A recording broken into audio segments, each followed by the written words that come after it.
as you look at your goals and dreams, and I want you to expand them, and it's very important to realize that I found that most people fail in life not because they aim too high and miss.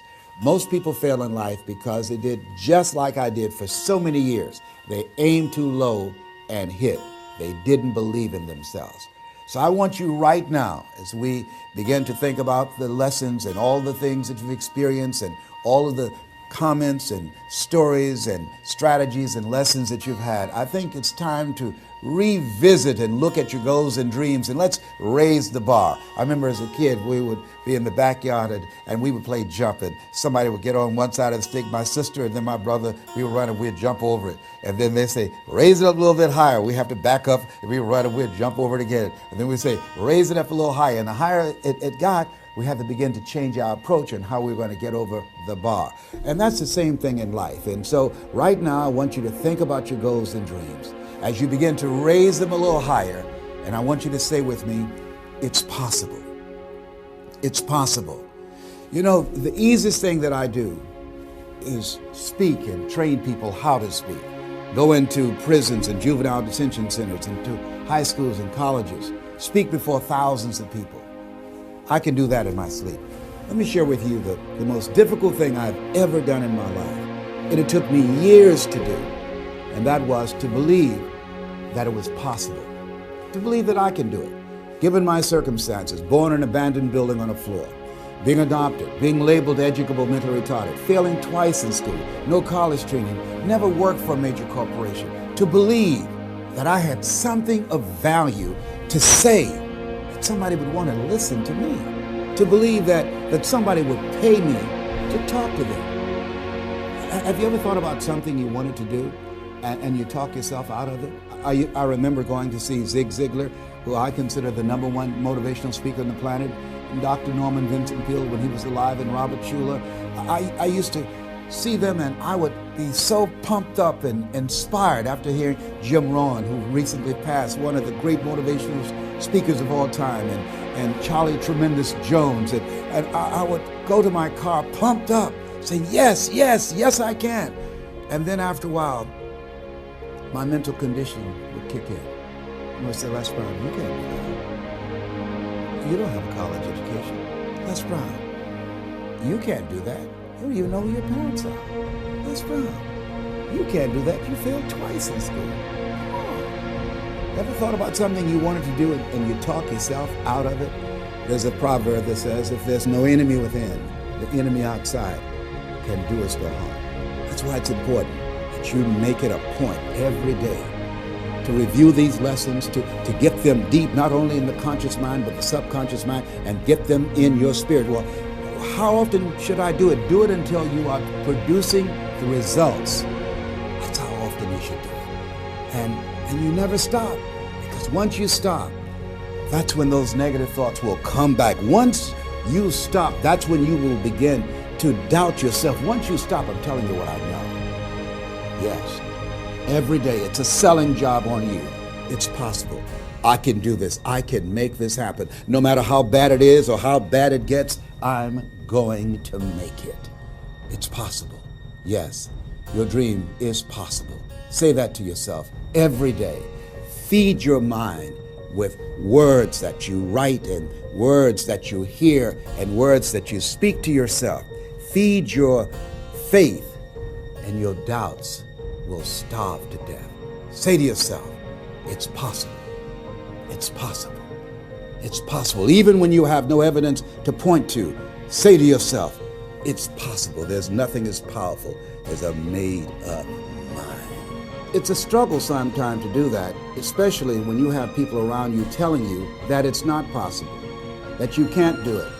And they're constantly pointing out your failures of the past, constantly reminding you of all of the things that you don't have going for you. I'm reminded of the story of the two little boys that were playing on some ice during the winter. And as they got further out on this ice, one fell through the thin ice. And so the little fellow that was still on top of the ice, he was trying to save his little buddy. And he couldn't reach him. He was trying to pull him. He could see him through the thin ice as he got further away from him, struggling.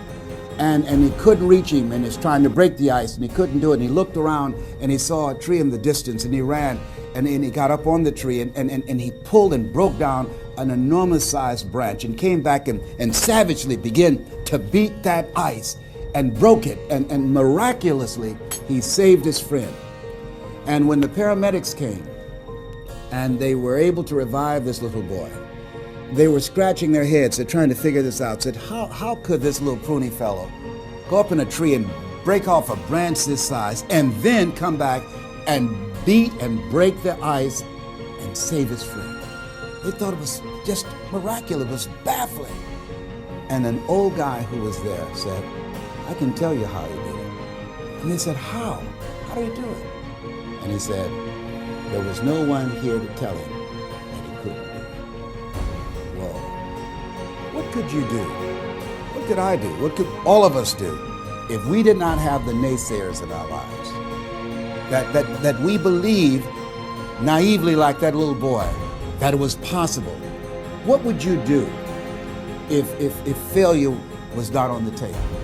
Do you realize that 87% of people allow the fear of failure to outweigh their desire to succeed, because they've been convinced by the evidence, by being practical, by being logical, by being realistic. I did that. Leslie, yes? You're going to speak for corporations? Yes. Leslie, do they have a college education? Yes. Do you? Wesley, you know that I don't have a college education. Leslie, are these people experienced? Yes. Are there people with PhDs and MBAs that they could choose rather than choose you? Yes. So you don't have a college education. You have no experience. You're talking about becoming a speaker, and they're going to reach over people with PhDs and MBAs and years of experience and choose you. Are you being realistic? Come on, Leslie. Come on, Leslie. You can't do this. My brother, he's a wonderful person. And he constantly reminded me that I couldn't do what I'm doing now. But that really wasn't the bad part. The real bad part was I convinced myself that I couldn't do it. Not only because of those things that he pointed out, being practical and realistic, but also that within myself, I didn't believe what Mike Williams, my mentor, said was possible for me. Have you ever had somebody who believed and saw something for you that you didn't see for yourself? And here's how I escaped that. I discovered that sometimes you have to believe in somebody's belief in you until your belief kicks in. So here's what I am believing for you. The goals that you right now have, the things that you have envisioned for yourself, this is a reflection, what you've done thus far and what you are engaged in doing. It's what's possible for you right now, but there's even more. You don't even know what's in the future. Eye has not seen, ear has not heard. If you believe in yourself, if you constantly remind yourself after every defeat, after every setback, every time you get knocked down, I've got a saying, if life knocks you down, try and land on your back, because if you can look up, you can get up. See, a lot of people, because of failure, they stop believing. Let me share something with you. You will fail your way to success. Yes. 8 out of 10 millionaires have been financially bankrupt. You will fail your way to success. It doesn't matter how many times you fail. It doesn't matter how many times people tell you that you can't do it. It doesn't matter if you don't have a dime in the bank. You will fail your way to success. What's very important is you're believing in yourself. You're constantly saying, somehow, some way, I'm going to make it. I remember a lady out of Detroit, Michigan. They called her Martha Jean the Queen. And she had a motivational message she gave all the time on the radio. And the question she would ask was, do you really want to win? Do you really want to win? And she said, if you really want to win in life, you've got to believe in yourself when no one else does. You've got to believe in yourself. See, it's easy to believe in yourself and to have faith if you have a good bill of health, if your relationship is working out fine, if you have money in the bank, if you have a secure job, if your mortgage note is paid current, if the children are acting like they have good sense. It's easy. If you go to a doctor, they say, oh, you're doing real good, I'll see you next year. It's easy to have faith then. Let me tell you when it's really tough to have faith. when you lose your job, when you lose your retirement, when you go to the doctor and they look at you and say, you have cancer. Cancer is the most feared word in 7 different languages. That's when it's tough to have faith then. And that's when you need to call on your faith then. They said faith is the oil that takes the friction out of living. That's when you need to believe in yourself then and judge not according to appearances and say to yourself, it's possible. It's possible. I can make it. It's possible. I'm going to get through this. It's possible. I'm not going to allow this to get the best of me. Yeah.